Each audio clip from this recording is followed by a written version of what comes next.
Hi guys, welcome back to the channel. This is your friend Swaraj here. আমি উৰিষ্যাত 4 দিন থাকিলো। আপোনালোকে যদি আগৰ ব্লগটো চাইছে তাত আমি দেখাইছো ক'ত ক'ত ফুৰিব গলো, কি চালো আৰু আজি আমি গৈ আছো বিশাখাপট্টনমলৈ। পুৰীৰ পৰা বিশাখাপট্টনমলৈ ডিসটেন্স around 400 কিলোমিটাৰ আৰু এতিয়া আমাৰ 3টা বজাত ট্ৰেইন আছে। কালি ৰাতি আমি প্ৰায় 11টামান বজাত বিশাখাপট্টনম আহি পালো আৰু এতিয়া স্কুটি ৰেণ্টত ললো, লৈ পেলাই সীমাচলম টেম্পল ফাৰ্ষ্ট যাম, তাৰপিছত বাকী ঠাইবোৰ এনেকৈ গৈ থাকে। আমি সীমাচলম টেম্পল স্কুটিৰে আহি থাকোঁতে ৰাস্তাত আমাক ৰখালে। ইয়াত আমাক বুলি নহয়, সকলোকে ৰখাই আছে যিবোৰে মন্দিৰলৈ গৈ আছে। আৰু আজি মন্দিৰত কিবা উৎসৱ আছে, বহুত মানুহ আহিছে ইয়াত, তো আধাত ৰখাই পেলাই বাছেৰে ইয়াত অনা ব্যৱস্থা কৰিছে। এই ব্যৱস্থাটো বহুত ভাল হৈছে বাছেৰে অনাটো, নহ'লে বহুত গাড়ী মটৰ আহি ইয়াত ভিৰ হৈ যায়। আৰু আমি সীমাচলম টেম্পল চোৱাৰ পিছত আমি ইয়াৰাডা বিচ চাম, ডলফিন নোজ চাবলৈ যাম। তো ফাইনেলি আমি ডলফিন নোজ লাইট হাউচ আহি পালোঁ। 5টাত বন্ধ হয়, এতিয়া 4:43 হৈছে, 17 মিনিটমান আগতে আহিছোঁ। তো লাকি আমি ফাইনেলি ডলফিন নোজ লাইট হাউচত সোমাওঁতে আমি আধাৰ কাৰ্ড দেখাই পেলাই সোমাব লগা হৈছে। এই গোটেইটো ইণ্ডিয়ান নেভিৰ আণ্ডাৰত থাকে আৰু সন্ধিয়া 5টা বাজিলে এইটো বন্ধ কৰি দিয়ে। আৰু ইয়াৰ ওপৰৰ ভিউটো বহুত ধুনীয়া, ইয়াৰ পৰা গোটেই সাগৰখন, চহৰখন, পাহাৰবোৰ ধুনীয়াকৈ দেখা পায়। আৰু ইয়াৰ কাষতে ইয়াৰাডা বিচ আছে। ইয়াৰাডা বিচখন এৰাউণ্ড 3 কিলোমিটাৰমান হ'ব।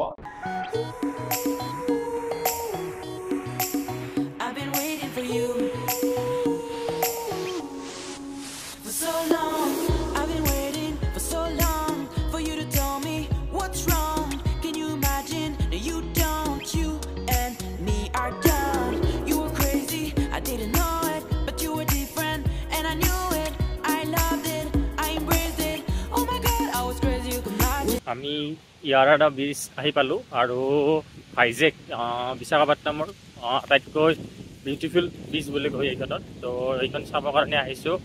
এতিয়া এৰাউণ্ড 5:30 মান হ'ল।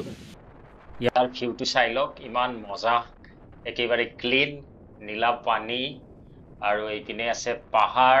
মানুহবোৰে বেছি ভিৰ নাই ইয়াত। ইয়াত ভাইজেকত বেছিভাগ বিচত গা ধোৱাটো এলাও নাই, মাত্ৰ ঋষিকন্দা বিচতে আছে এলাও। বাকীবোৰ বিচত আহিব পাৰে, আপোনালোকে ফুৰিব পাৰে। আৰু ইয়াতে ধুনীয়া দোকানো আছে ইয়াৰাডা বিচতে। তো আমি ইয়াতে কিবা খাই ল'ম, খাই লৈ পেলাই ওলাই যাম।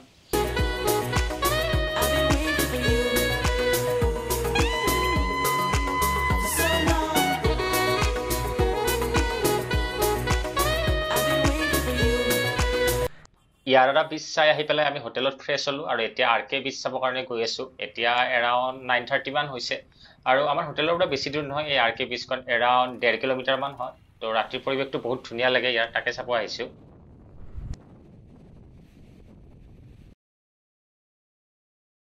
এতিয়া হোটেলৰ পৰা ওলালোঁ আৰু আজি আৰাকু ভেলী চাবলৈ যাম। আমি আৰাকু ভেলী চাব যাবৰ কাৰণে স্কুটি ল'লোঁ, এক্টিভা। একচুৱেলি বাইকৰ কথা কৈছিলোঁ, কিন্তু বাইক বোলে 12টামান বজাতে এভেইলেবল হ'ব, কিন্তু আমাৰ ইমান টাইম নাই। এতিয়া 8টা বাজিছে আৰু আমি এতিয়া আৰাকু ভেলীলৈকে ওলাম।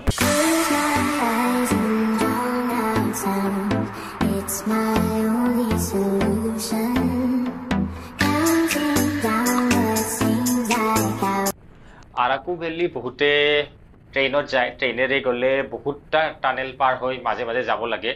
আৰু আমাৰ প্ৰথমতে ট্ৰেইনত যাম বুলি ভাবিছিলোঁ, কিন্তু ট্ৰেইনত গ'লে অলপ টাইমৰ নাটনি হয়, কাৰণ ট্ৰেইনখন প্ৰায় 11টামান বজাত গৈ পায় আৰু 3টামান বজাত ৰিটাৰ্ণেই হ'ব লাগে। তো গোটেইখিনি মেনেজ কৰাটো ইমান ইজি নহয় কম টাইমতে। সেইকাৰণে আমি স্কুটি লৈ পেলাই ওলালোঁ। তাত বহুত টাইম পাম, সেইখিনি টাইমত পুৰা ঘূৰি ঘূৰি চাব পাৰিম। ফাইনেলি বৰা কেব আহি পালোঁ।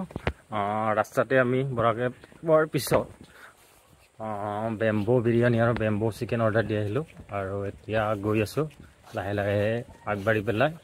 তো আজি ডেটোৰ ফাৰ্ষ্ট ডেষ্টিনেশ্যন। এই কেবটো সঁচাকৈ বহুত ডাঙৰ আৰু এইটো মেন মেড কেব নহয়, এইটো নিজে নিজে হোৱা একেবাৰে। আৰু ইয়াত বহুত মানুহ আহে, তো আমিও এইটো চাবৰ কাৰণে আহিছোঁ। লাইটবোৰ দি পেলাই বহুত ভাল লগা কৰি থৈছে ইয়াত। এইখিনি অলপমান ভয় লগা আৰু পানী পৰি থাকে কিনকিনীয়া, তো এই পিছল পিছল হৈ থাকে। লাইটবোৰ থকাৰ কাৰণে বহুত সুবিধা হৈছে।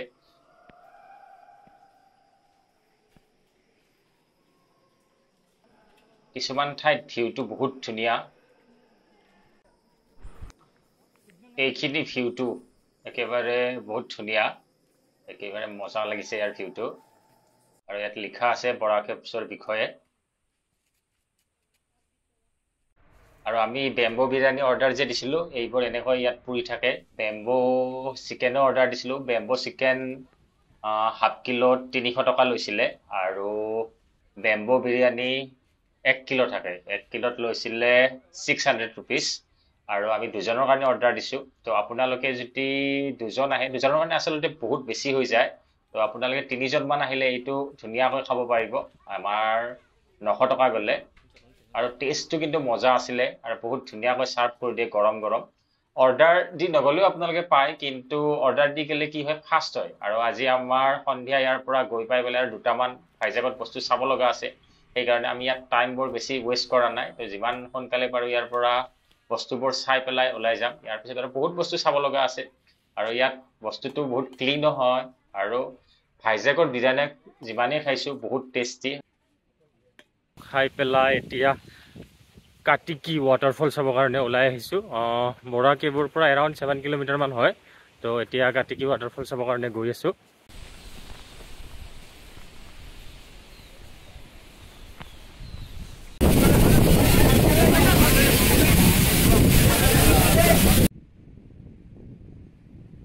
ৱাটাৰফল চোৱাৰ পিছত আমি এতিয়া আৰাকুত থকা কফি প্লেণ্টেশ্যন চাবলৈ আহিছোঁ। পাহাৰৰ ওপৰত ধুনীয়াকৈ ৰুই থৈছে, আৰু ইয়াত ৰাস্তাৰ কাষতে ধুনীয়াকৈ কফিবোৰ বিক্ৰী কৰিও আছে। তো এইখিনি গোটেইখিনি ঠাই একেবাৰে কাষতে, তো আপোনালোকৰ বেছি টাইম নালাগিব।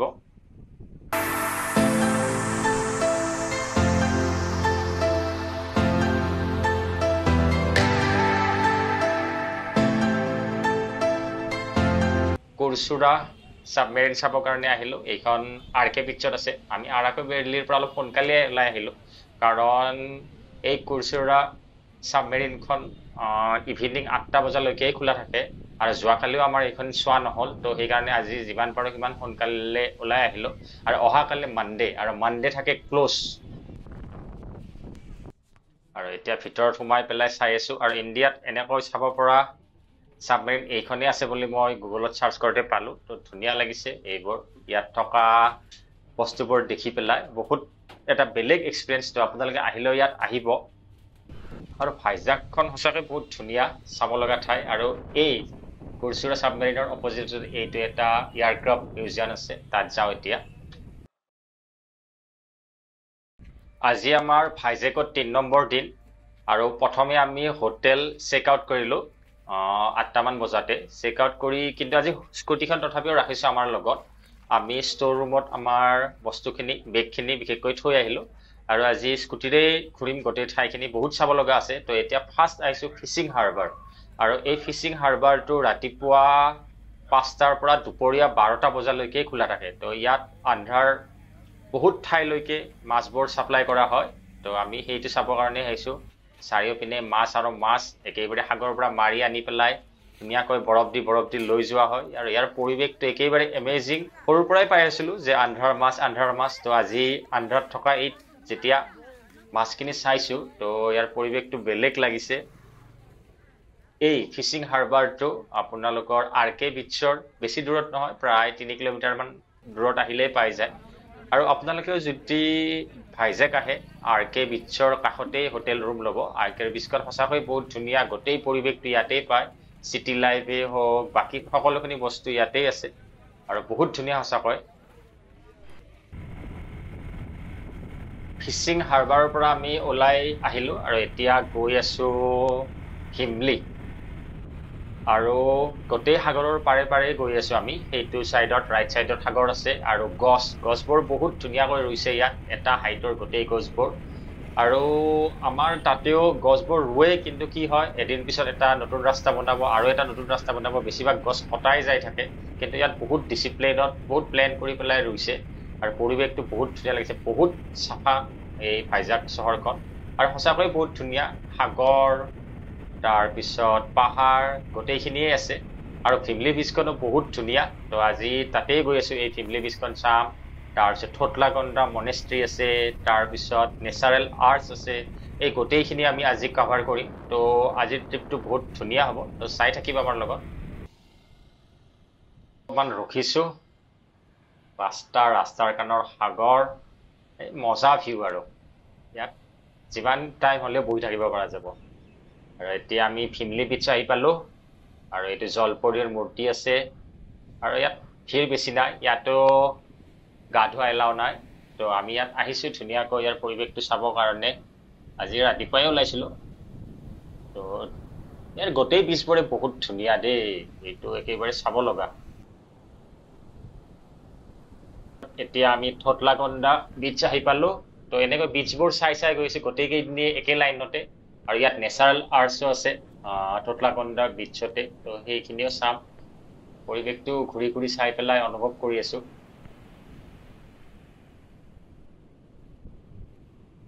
ধুনীয়া লাগিছে গোটেই সাগৰৰ পানীবোৰ আহি পেলাই যেতিয়া খেলি থাকে আপোনাৰ ভৰিৰ লগত এইটো এটা বেলেগ অনুভৱ এইটো চাওক নেচাৰেল আৰ্টছ কি ধুনীয়া ভিউ ইয়াতকৈ আৰু কি ভিউ লাগে এমেজিং আমি থটলাকন্দা মনেষ্ট্ৰী আহিলোঁ আৰু এই মনেষ্ট্ৰীটো ইণ্ডিয়ান নেভিয়ে ডিস্কভাৰ কৰিছিলে তো আমি ইয়াৰ ঠাইবোৰ ঘূৰি চাই আছোঁ মনেষ্ট্ৰীৰ তাহানিৰ সেই সময়তে ইমান ধুনীয়াকৈ বস্তুবোৰ বনাই থৈ গৈছিলে আৰু ইমান ডিচিপ্লিন আমাৰ আৰু বহুত যাব লগা আছে আজি ইয়াৰ পিছত 3D পাৰ্ক চাব যাম তাৰপিছত কৈলাশগিৰি যাব লগা আছে কৈলাশগিৰিত ৰোপৱে আছে তাৰপিছত আৰু ঋষিকন্দা বিচ চাব লগা আছে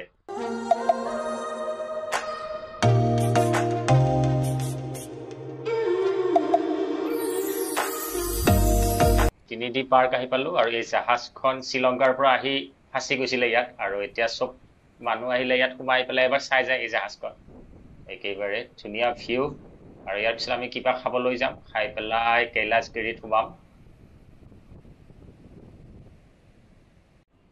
কৈলাশগিৰি ৰোপৱে আহি পালোঁ হাইটত আহি পেলাই যদি আপোনালোকৰ ভয় লাগে তেতিয়াহ'লে ইয়াত নাহিব বহুত হাইটৰ ওপৰেৰে যাব লাগে বহুতে ৰোপৱেত উঠিব ভয়ো কৰে তো আমি উঠি পেলাই ইয়াৰ পৰিৱেশটো চাম এতিয়া